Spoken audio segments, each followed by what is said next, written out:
Okay, so once again, thank you for attending this webinar.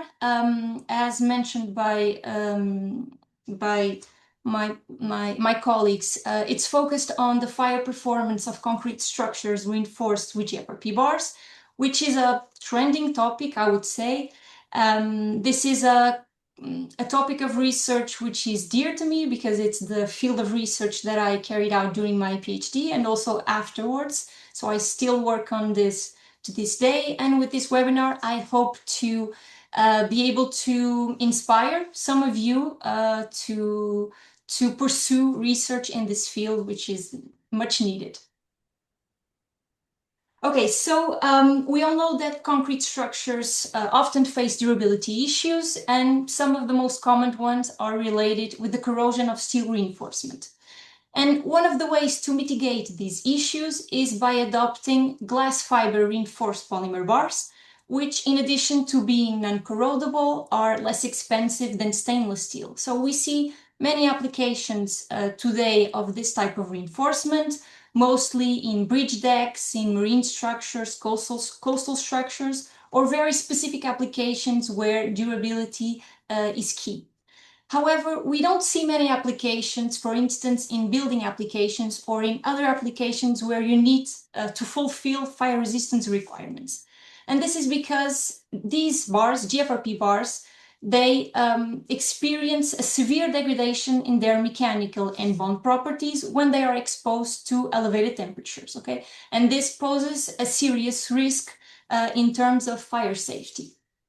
And so the main question that we will explore in this webinar is how can we design concrete structures reinforced with these materials in order to fulfill the fire resistance requirements of buildings. And so I will try to address this question by analyzing the problem from different scales, let's say. So at the material scale, we will try to understand how elevated temperatures affect the mechanical properties of the bars. Then at the next scale, at the interaction scale, we will see how elevated temperatures affect the bond between the bars and the concrete, and then how these two domains combined will impact the fire resistance and the mechanical performance of a structural member, okay?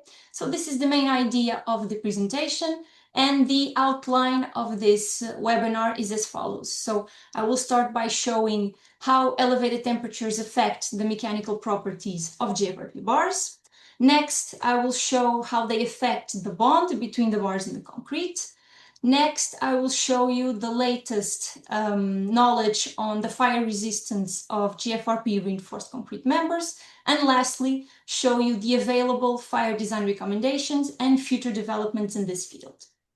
So let's start with analyzing the problem at the, well, not the smallest scale possible, but at the material scale. So understanding how temperatures will affect the mechanical properties of the bars. So perhaps some of you are not so familiarized with these materials. Some might work with them every day, but just to give a quick overview. So FRP bars are made with two main components, a polymeric matrix and a unidirectional fiber reinforcement. And both of these constituent materials behave differently when exposed to elevated temperature. So when we think about the polymeric matrix for bars, it is usually a thermoset resin, usually vinyl ester or epoxy.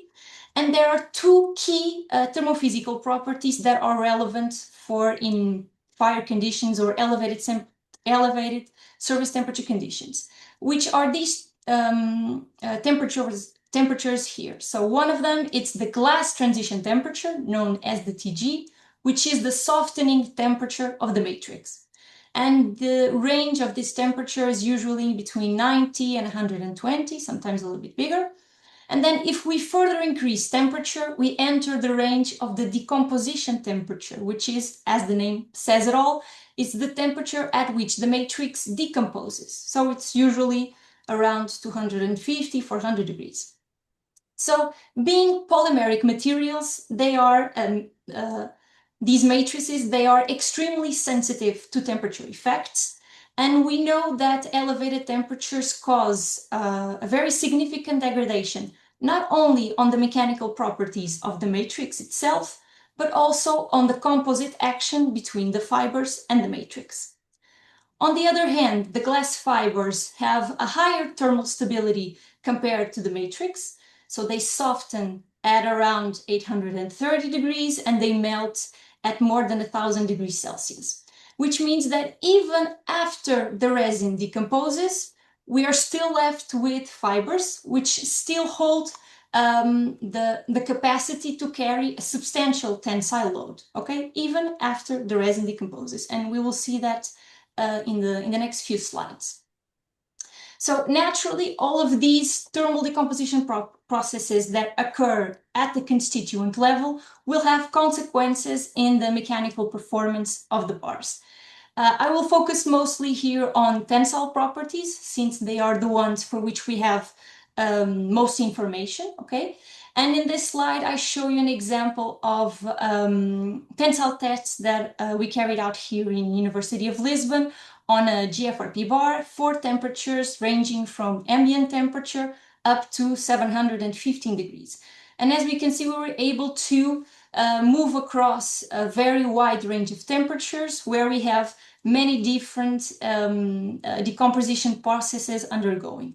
So at ambient temperature, we see the bars at their maximum strength and stiffness, okay, where they show their typical brittle behavior. And then as we increase temperature, we see some reduction in mechanical properties, some changes in color. When we approach the decomposition of the matrix, we already have some charring at the surface, and then at some point we are left with only the fibers. So regarding the tensile behavior of these bars, this plot shows for a specific kind of bar the degradation of the tensile strength and tensile modulus. So this is an example, but it's more or less representative of what we see for most GFRP bars. So for the tensile strength, we usually have this two-step degradation. So a first steep reduction in tensile strength near the glass transition temperature, and then a second steep reduction after the decomposition temperature.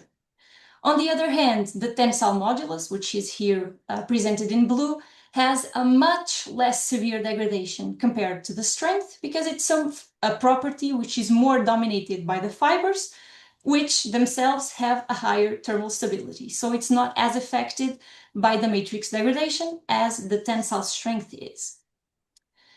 So there has been, well, quite a significant amount of research carried out in this topic. So this plot over here shows the tensile strength degradation as a function of temperature for a multitude of GFRP bars, so from different manufacturers, different types of constituent materials, but all of them thermoset resins and with glass fibers. And the first idea that we have when we look at this picture is, wow, we have a very high scatter of data, okay? If we look at critical temperatures in the range of the glass transition temperature, we can have reductions that go from almost 0 up to 40%. In the decomposition range, the scatter is even higher. We have reductions that go from 25 to almost 90%. And of course, that all of this scatter is related to intrinsic material properties of the bars, which of course they change from manufacturer to manufacturer, since we don't have a standardized production process, but it's also affected by other aspects that relate to the environment in which the tests were conducted, if it's in the presence of oxygen or if it's in an inert environment, the testing conditions, the heating time, if there is a sustained load applied or not. So all of this will affect the degradation rate of the bars. Regarding the tensile modulus, as we can see compared to the previous figure, we have a more limited set of data, okay, especially limited up to 400 degrees. And this is related with the complexity of these tests and the difficulty in having good measurements of strain at elevated temperatures. So these are quite challenging data to obtain. In any case, we also see a high scatter of results. In the range of the glass transition temperature, we see reductions up to 15%. So I'm not considering here these outlier green points. And in the decomposition temperature, we have reductions that go from 5 to 30%. So as you can imagine, given this scatter in both modulus and strength, it's quite difficult to define degradation models that can, or a single degradation model that can suit all types of GFRP bars. So we can do that for steel. For GFRP bars, it's not so easy, and I would say that it's impossible to do it, okay? And this is a limitation that we face to this day.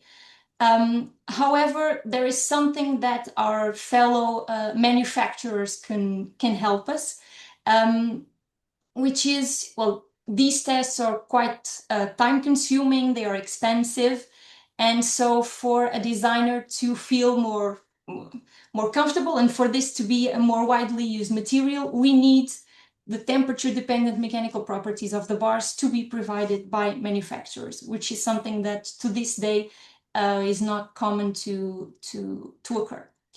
I also wanted to include in this webinar a very short look into the future, let's say, particularly in what concerns to a new generation of FRP reinforcement, which is now starting to enter in the market. So we know that conventional bars are usually made with thermoset resins, and well, they cannot be bent on site, and they are hardly recyclable.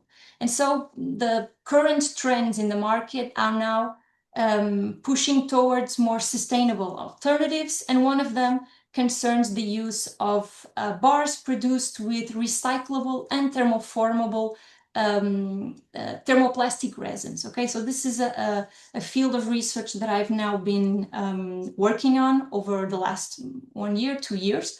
And I've also addressed the effects of elevated temperature on this material at different levels, as you will see further ahead.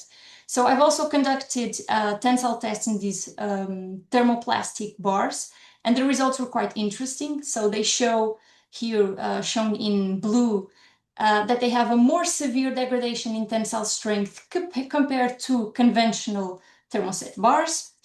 And regarding the modulus, the degradation is quite similar and within the most severe levels of reductions that we see in the literature for thermoset bars. So the main idea that I want to highlight here is that although this is of course a preliminary study, the results indicate that both types of bars, thermoset or thermoplastic, they share the same concerns with respect to behavior at elevated temperature.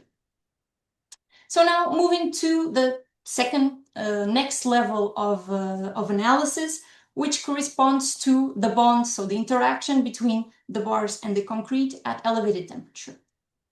So in this plot here, I've gathered data for bond strength reduction as a function of temperature. These results concern two pull-out tests. This is data that comes from the 1990s up to 2022. It has a very large variety of bars, so from different manufacturers, many different surface finishes, which include sand-coated, ribbed bars, and other types of deformed surfaces, and also a very large range of glass transition temperatures. And as we can see, similar to mechanical properties, we also have a large scatter of data, which of course relates to intrinsic material properties, but also to testing conditions. And naturally no, but interestingly, we see a very much steep reduction of bond strength compared to the ones that we have for conventional steel. Again, if we look at this temperature scale, we notice that these temperatures are much lower than the ones that I shown in the previous plots. So bond to concrete is much more severely affected by elevated temperatures than the tensile properties. So we will have a much faster degradation during a fire scenario.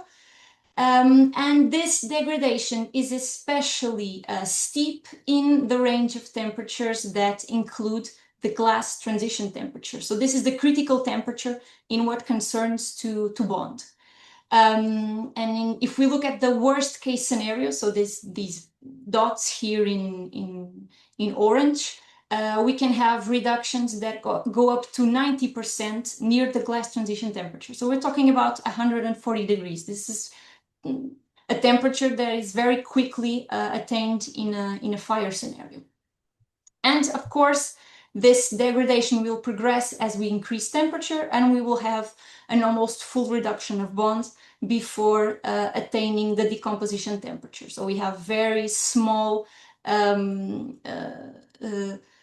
strength retentions up to 200, 250, and 300 degrees. So when we think about bond performance, we think about the multiple parameters that affect the quality of bonds. And these include aspects that are related to concrete, to geometrical and material features of the bars themselves, and also to environmental and testing conditions. However, we now know from the research that has been carried out in this field, there are some particular factors which have more significant influence in the performance at elevated temperatures. Okay, so myself, I have done some research in this field, mostly in these topics that are highlighted in bold. And we know that these are some of the parameters that most affect the bond degradation at elevated temperatures. So these include the surface finish of the bars, the geometry of the reinforcement, the glass transition temperature of the matrix, and also the type of resin that it's used. And so I will try to go very quickly on each of these parameters so that we can see how they affect bond. So we know that GFRP bars, they come in all shapes, sizes, and surface finishes, okay, depending on the manufacturer. And naturally, the surface finish in particular will determine the quality of bond, not only at ambient temperature, but also at elevated temperatures.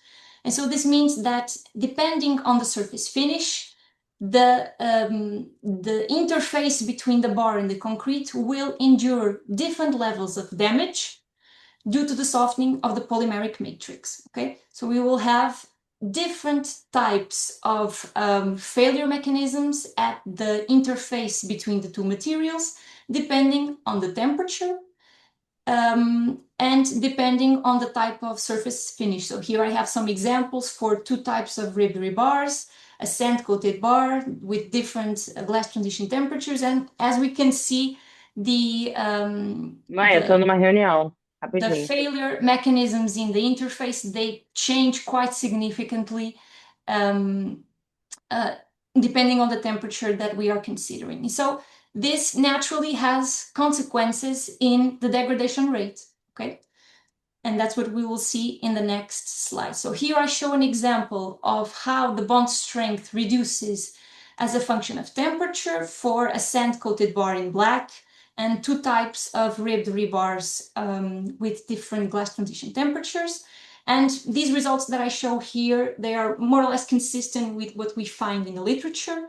And the literature says that we typically have more severe degradation of bonds in sand-coated bars compared to ribbed, and that we usually have more severe degradation in bars with lower glass transition. So I think this is makes perfect sense. Another aspect that has a very large influence in bond respects to the geometry of the reinforcement. So this is also tests that I did during my PhD, in which I conducted pull-out tests in bars at different temperatures, which had either straight or 90-degree bent extremities. And so I noticed that the normalized reduction, it's quite the same. So we don't see a very different reduction in terms of normalized pull-out capacity in straight or 90-degree bent bars. And we notice that because the damage that occurs at the surface of the two materials is quite similar.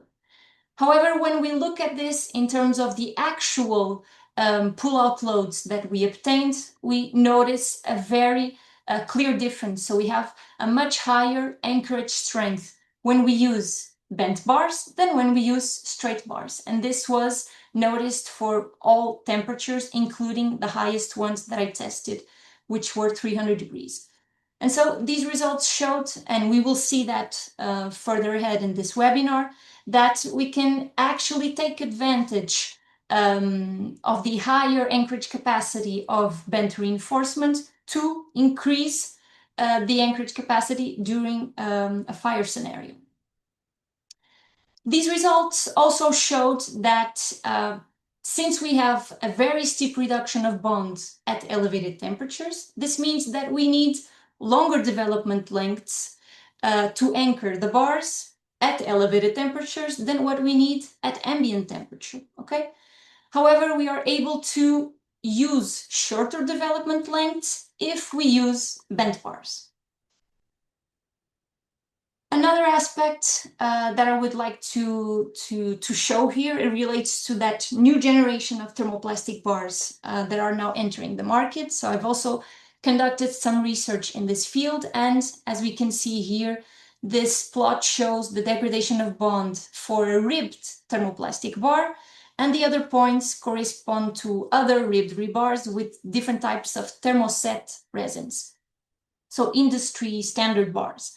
And the results show that, much like the modulus, the degradation of bond is quite similar to the ones that we have for thermoset bars, but they are within the most severe levels of degradation that are reported in the literature. So overall, the degradation of bond and also the degradation of mechanical properties are critical for thermoplastic bars as they are for thermoset bars. Now, moving on to the scale of the structural elements. So we will go a little bit into the fire resistance of GFRP-reinforced concrete members. So we now know, and it becomes obvious during this presentation, that of course that fire resistance is going to be a critical design concern. We have a reinforcement that is highly susceptible to degradation, both in terms of mechanical properties and bond to the concrete. So naturally, this will have consequences in terms of fire resistance. So we have seen quite substantial progress in research in this field. So this table here lists some of the studies, or most of the studies that were carried out in full-scale members, namely slabs and beams. But still, there is still a lot to understand and to learn, okay? So we still have a fairly limited number of fire resistance tests on full-scale members. Naturally, this has implications in the fire design guidance, which, as we will see ahead, is also quite limited. In any case, the research that is available in this field has shown us several important aspects that differentiate the behavior of members reinforced with the GFRP bars and members reinforced with conventional steel bars. And so in the case of GFRP reinforcement, there are two typical failure modes that beams and slabs can sustain during fire exposure, and which are related with the two previous sections of this presentation. So the first one is that we can have a failure of the structural member due to the tensile rupture of the reinforcement, okay? And this happens when the tensile strength of the material reduces quite significantly, and especially for temperatures higher than the decomposition temperature. So it's the residual tensile strength of the reinforcement at very high temperatures that will condition, or that will trigger failure. The other type of failure mode, as you might guess, relates to bond, okay? So another common failure mode that we see is bar slippage in either unprotected anchorage zones or in lap splices. And these failures occurred due to the loss of bond between the bars and the concrete, which occur at temperatures near and above the glass transition temperature. So these are the two key failure modes that happen and that relate particularly to the steep reductions in mechanical properties and of the bond to the concrete. In any case, and despite the vulnerability of this type of reinforcement to elevated temperatures, studies have shown that slabs and beams can meet and even exceed the fire performance criteria that are established in common building codes, and even attain fire resistances of more than 3 hours if 3 conditions are met. The first is that the concrete cover needs to be suitable, okay, to delay the temperature increase in the reinforcement and to keep the reinforcement to attain a certain critical temperature. We also need to make sure that the reinforcement is continuous between the supports, okay? This means we cannot position lap splices in spans that will be directly exposed to fire. And lastly, we need to anchor the bars in a cool zone of the structure, okay, to make sure that the temperature does not increase higher than the TG, and therefore we can prevent premature bond failures. So we now know that there are several parameters that affect fire resistance. This is just a list of the ones that have been addressed in the literature, some more than others. But it's a topic that, as I mentioned earlier, it's still it's a trending topic. It still has quite a significant amount of work that needs to be done, and that then translates into design guidance. So most of these aspects are not sufficiently addressed in the literature and consequently are not also addressed in design guidelines. And for that, we need further research to comprehensively understand these aspects. In any case, I will try to go with a very brief overview of the most relevant ones, starting with the concrete cover. So we know that either for GFRP reinforcement or for steel, the definition of the concrete cover is essential, okay? Because it limits and it aims at delaying the increase in temperature of the reinforcement. And so this, in the specific case of the GFRP bars, defining the concrete cover is essential to guarantee that the reinforcement stays below a given critical temperature for a certain period of time. And that in that way, we are able to retain a certain amount of mechanical and bond properties during fire. And it should also mitigate heat-induced cracking and the occurrence of spalling. So we now have two international codes, the Canadian one and the American ACI code, which recommend relatively thick concrete covers of between 50 and 60 millimeters to achieve a 60-minute fire resistance rate. And so studies that were carried out in beams and slabs with concrete covers in this range have shown that, yes, we have excellent thermomechanical performance, and we are able to achieve fire resistances higher than 180 minutes, so 3 hours. However, more recent studies have shown that we can have more efficient designs, so we can reduce the concrete cover.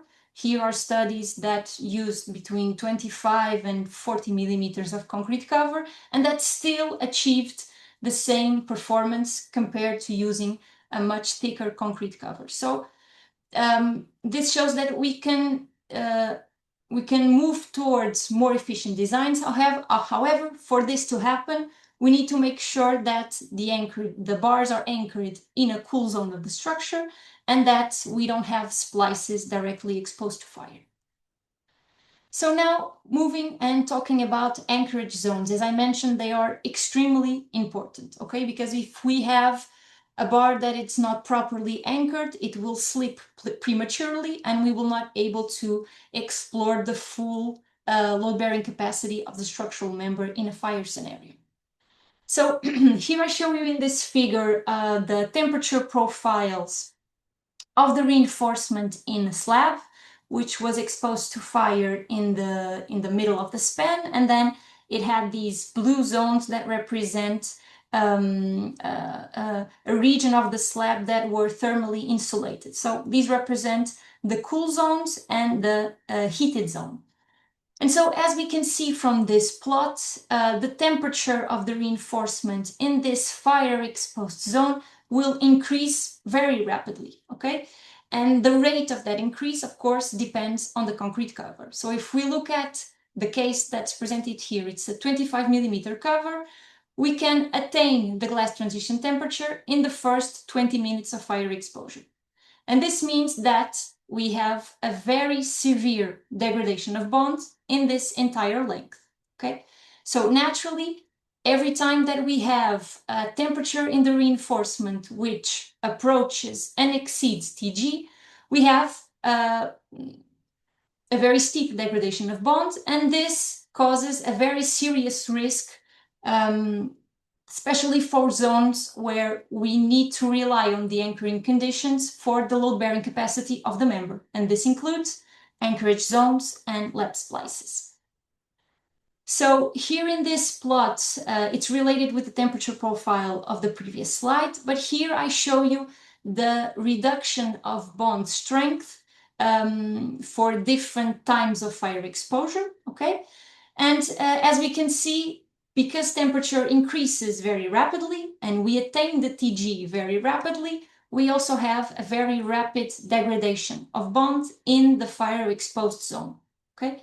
However, when we look at the cold extremities of the structural member, where temperature is much lower, here we have a bond that is mostly unaffected, okay? On the other hand, if we look at the tensile strength of the bars, as you might remember from the initial slides, we see that bond degrades much faster than the tensile strength, okay?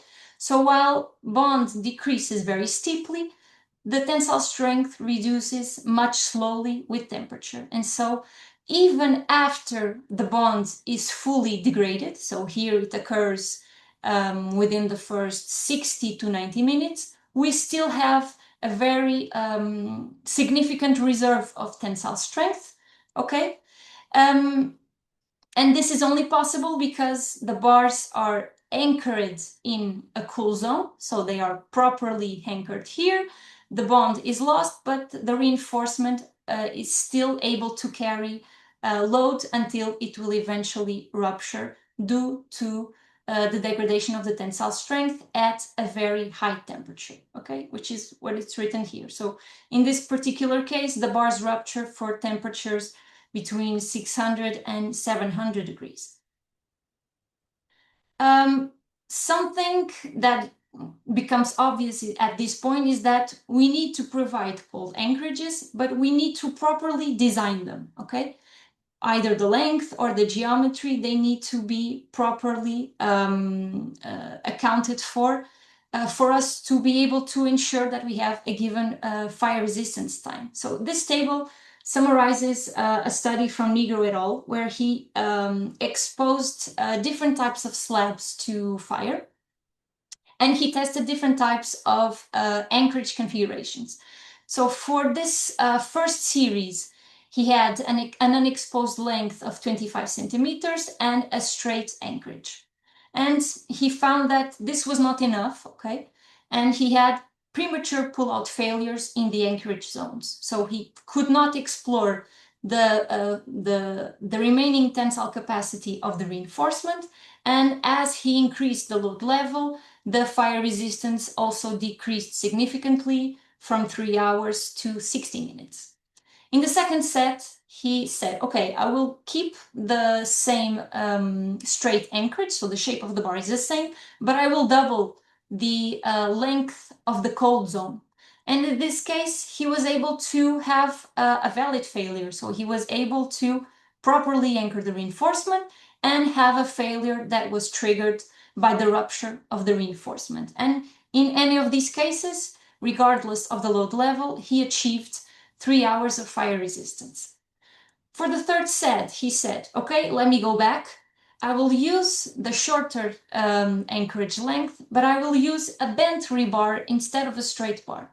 And he got exactly the same results. So he still fulfilled the 3 hours of fire resistance, and he had a failure due to tensile rupture of the reinforcement. And so these results showed that, and I also shown this previously in a few slides back, is that we should take advantage of using bent bars to reduce the cold anchorage length and therefore increase the fire resistance if bond is critical. Another aspect that it's critical, once again, and depends a lot on the degradation of bond is lap splices. So we now know from a series of studies that were carried out that if we place tension lap splices in zones that are directly exposed to fire, we have a very steep reduction in fire resistance. And usually, from my experience, from all of the tests that I've done in this type of reinforcement, the fire resistances can reduce to less than 30 minutes. Whereas if we use continuous bars, we have 3 hours of fire resistance.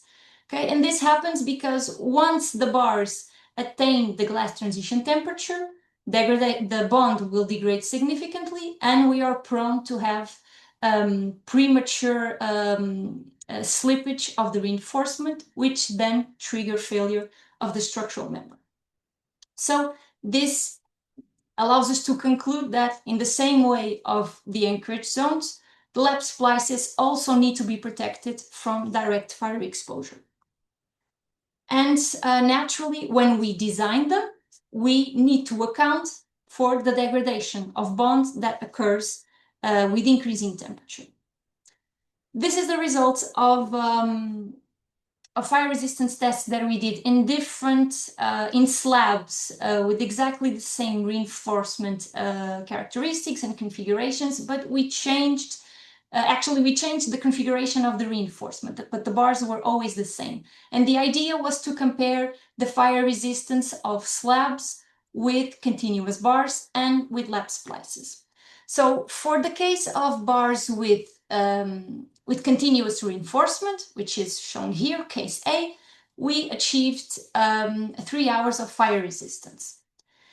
In the slab B, okay, we introduce a splice and in the fire exposed span, and the splice length corresponds to the design length, to the length designed for ambient temperature. And as we can see, the fire resistance dropped considerably, and we didn't even reach the minimum 30 minutes of fire resistance.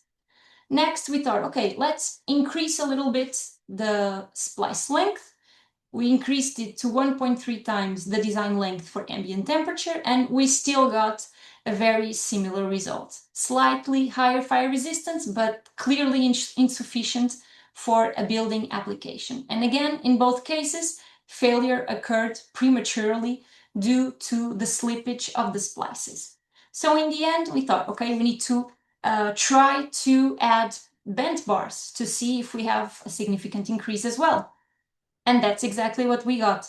We had, using the exact same splice length as the C slab, we had an increase in fire resistance of almost 50 minutes. So it's quite significant, sorry.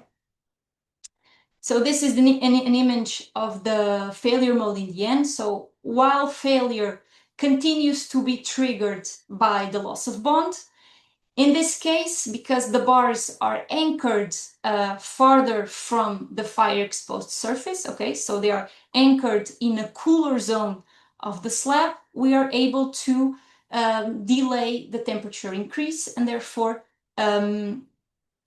delay the failure, okay, and we were able to increase the fire resistance of the structural member.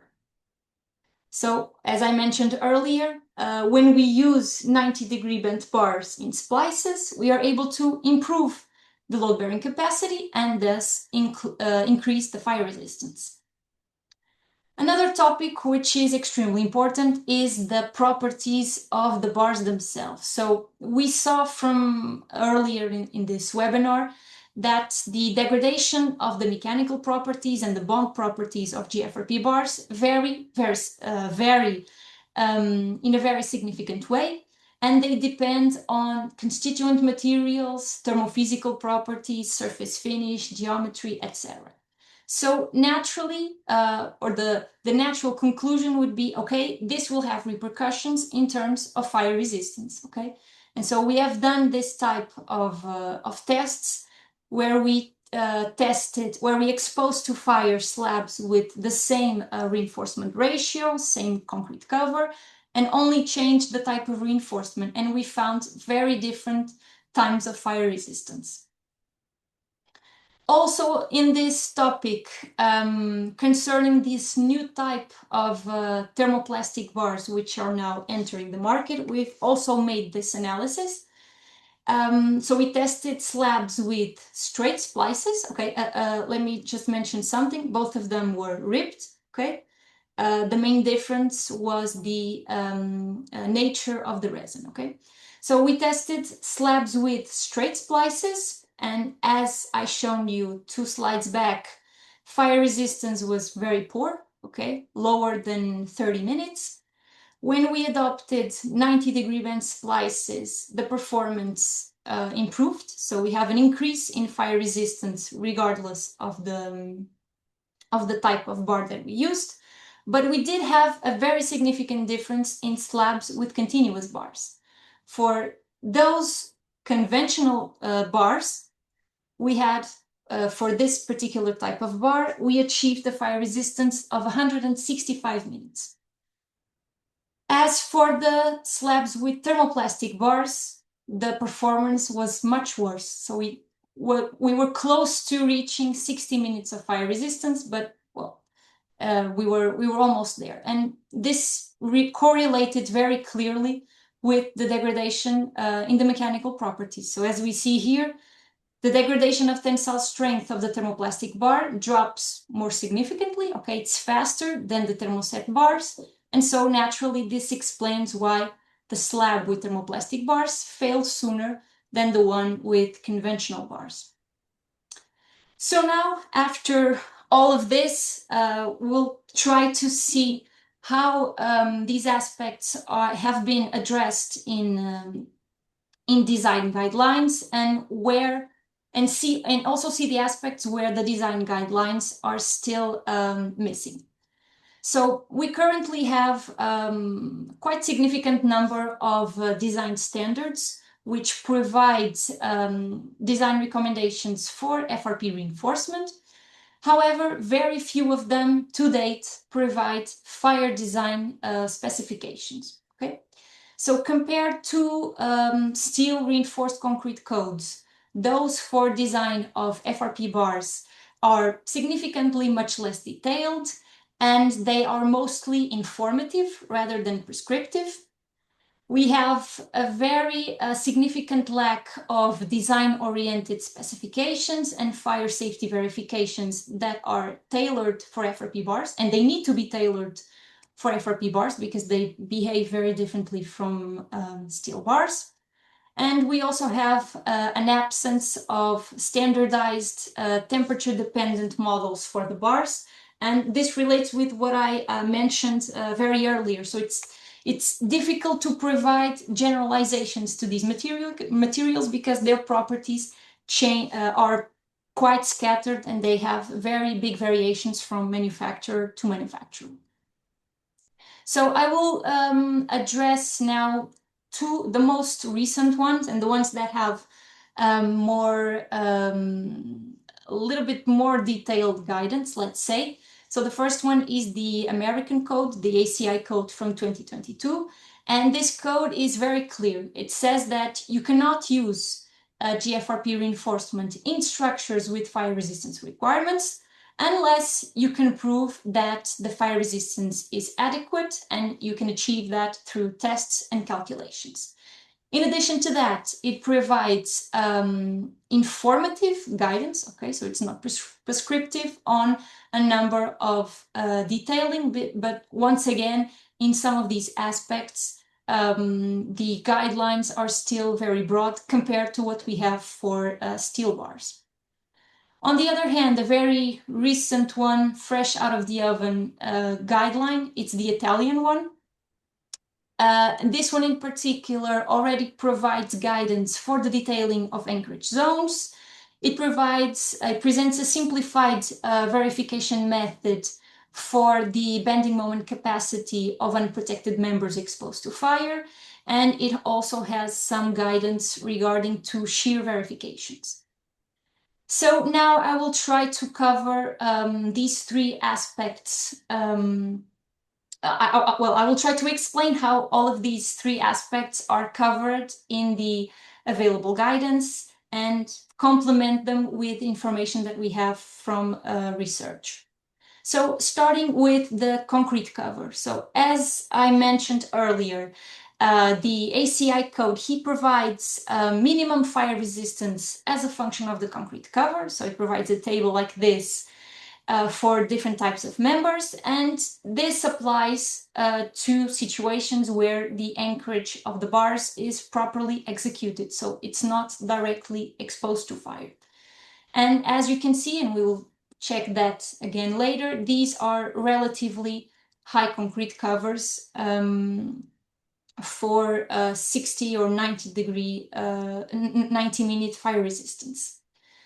Another standard that provides recommendations for concrete cover is the Canadian one in the informative Annex T. In this particular case, it provides a set of design charts which are applicable to slabs with different thicknesses. And in this case, instead of a table, the concrete cover is selected based on a critical temperature, okay, which is a concept that comes from steel reinforcement. And here it corresponds to a 50% reduction in the tensile strength of the bars. So exactly the same rationale used for steel bars. However, what is the problem? For GFRP bars, this critical temperature is unknown for most of the bars. The manufacturers typically do not provide a degradation of properties with temperature. And as I mentioned, making these tests in a lab, it's quite time consuming and expensive. So this critical temperature will be unknown for most GFRP bars, and it's unlike steel, it's very difficult to generalize because we have a large variety of bars, of material properties, and as we saw in that first slide, a very large variety and scatter of degradation of properties with temperature, okay? And as we will see also further ahead, some studies have shown that this method tends to lead to overly conservative designs. So just to give you a brief example of what I'm talking about. So we have here the degradation of tensile strength of many different types of bars. And if we apply that 50% tensile strength criterion, okay, we have in the lower bound a critical temperature of 200 degrees, and in the upper bound a temperature of 450 degrees. So this is quite a very, very large and very significant range for critical temperatures. So it's a criteria that will be conservative for a lot of cases and overly conservative for many other types of reinforcement. So it's an approach that has its downsides, but it's a simpler approach to design the concrete cover. Next aspect relates to anchorage zones and lap splices, which we know are critical for the fire performance of this type of members. And so, unfortunately, most of the codes and standards do not provide design expressions or degradation models for the bond as a function of temperature. The case of the American codes, it provides some guidance, again, only informative. So it gives some indications on recommendations for embedment length into the supports, maximum stresses in the bars. It limits the temperature of the bars in critical zones. So it says that if you have a zone where bond is critical, the temperature cannot increase higher than 100 degrees. And the standard says if these conditions cannot be met, then you can either increase the cover near the supports or you can adopt a fire insulation system. And so this standard provides a table and a series of figures where you can select an insulation system, either with coatings or insulation materials, which should be enough to ensure that the temperature of the bars in the splices or in anchorage zones does not exceed the TG. The Italian code also provides some general guidance on you need to have cold anchorage zones, you need to adopt continuous bars in spans exposed to fire. But here it's even more conservative, let's say. It says that the degradation of bond is critical for 50 degrees. And in this particular case, it does provide an expression to calculate or to design the anchorage length in these unexposed zones, okay? And this calculation, you have a certain length that it's designed as it is designed for ambient temperature, and then you add an additional length, which has this formulation here that depends on the concrete cover. So very simple approach. Additional recommendations that I've gathered here from what we know today based on research. So both anchorage zones and lap splices, they need to be protected from direct fire exposure. There's no way out of that. So one way to do that, we can locate or we can extend them into cooler areas of the structure, such as connection zones with other structural elements or over partition walls. Or alternatively, we can adopt passive fire protection systems. Of course, we need to design them properly, okay? So the anchorage lengths and the overlap lengths of splices, they need to be longer than those that are designed for ambient temperature, okay? Because the degradation of bond is very, very steep. We should avoid splices in spans exposed to fire. So alternatively, we should adopt continuous reinforcement. And when we consider bond degradation models, either for design or for models, we should consider at least the surface finish of the bars or the glass transition temperature, because we know that these are two of the most important parameters that affect the bonds, the degradation of bonds with increasing temperature. Lastly, we benefit a lot from using bent reinforcement, okay? And we can use them in two ways. One way to improve the anchorage capacity in lap splices, and this will allow us to increase fire resistance. And we can also use them to decrease the length of the cold anchorage zones, and this has some practical benefits, okay? Lastly, concerning critical temperatures, I already addressed this throughout this presentation, but now I will try to summarize it better. So, as you can see, the concept of critical temperature, this is not a single temperature, okay? It depends on the section of the reinforcement that we are talking about. So to define these critical temperatures, we need to consider one, the degradation of the bar's properties, both tensile and bond properties. And we need to consider, as I mentioned, the location of the reinforcement and the type of detailing, okay? So the critical temperature that we define in a span with continuous reinforcement exposed to fire can be different from the one that we consider in lap splices or in anchorage zones. So we need to define tailored critical temperatures for each of these details. So when we think about bond critical zones, as you remember, the critical temperature should be much lower than the one that we use for non-bond critical zones. So, for example, in tension lap splices or in anchorage zones, we need to make sure that the temperature of the bars does not increase higher than the TG, okay? This applies to both service conditions and fire. And why? Because we know that bond degrades very, very significantly when we approach this temperature. So we want to stay fairly below this value. The ACI code already presents a recommendation in this regard, and it says that you should not use GFRP bars in environments with temperatures higher than TG minus 15 degrees Celsius. On the other hand, we need to define a sort of uniform criteria to define this TG, okay? So we should conservatively define it as the onset temperature of the glass transition. And in this regard, the ACI code says for you to be able to use the bars in a structure, it needs to have a minimum TG of 100 degrees.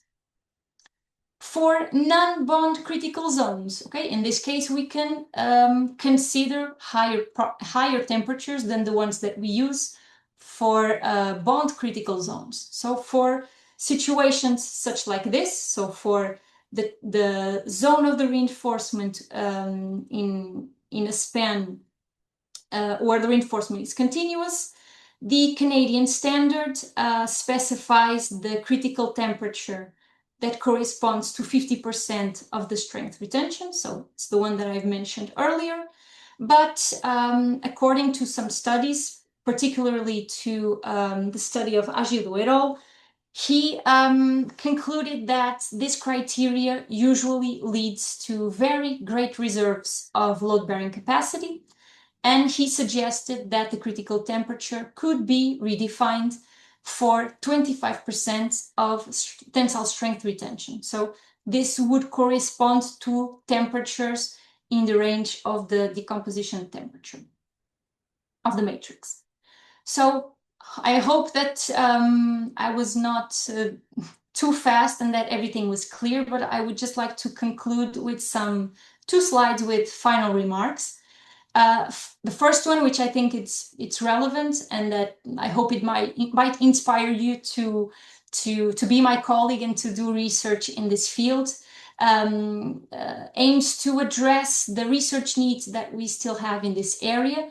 And well, I could write 3 slides of future developments, but I chose to summarize in 6 or 5 bullet points.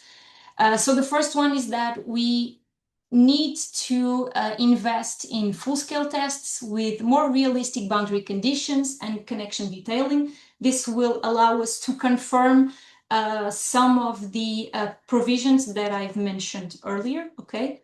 Of course, this is not easy to execute in a lab.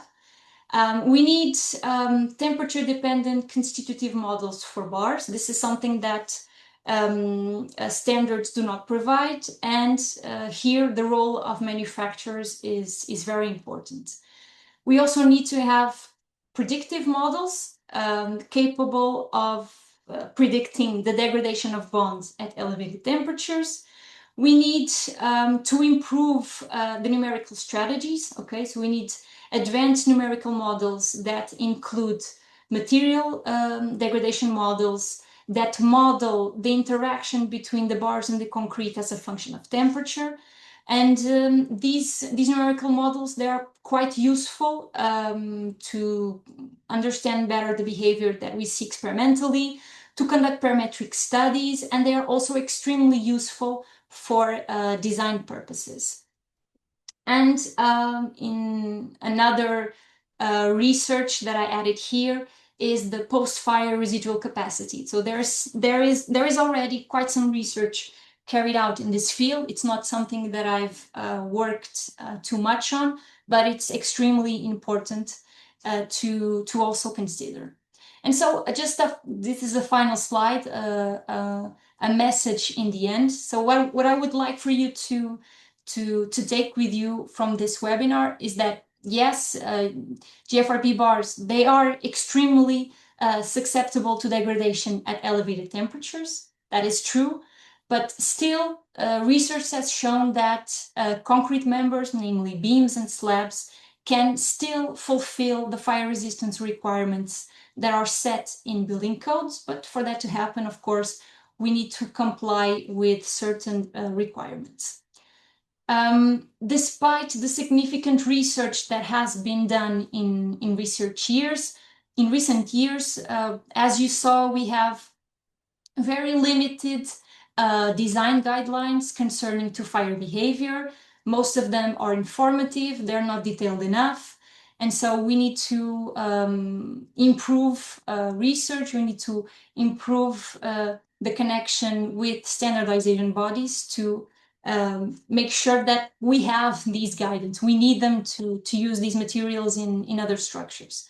And lastly, related with what I just mentioned, we need to promote a strong collaboration, and it's important to have a strong connection between researchers, designers, manufacturers, standardization bodies, because only this way we can accelerate the transfer of knowledge between academia to the industry, and we can support the development of more safe and reliable fire design guidelines. So I thank you all for attending this presentation. I don't know how long it has been. I hope that I'm still on time, but thank you so much for attending, and I hope that it has been helpful and clear. Thank you.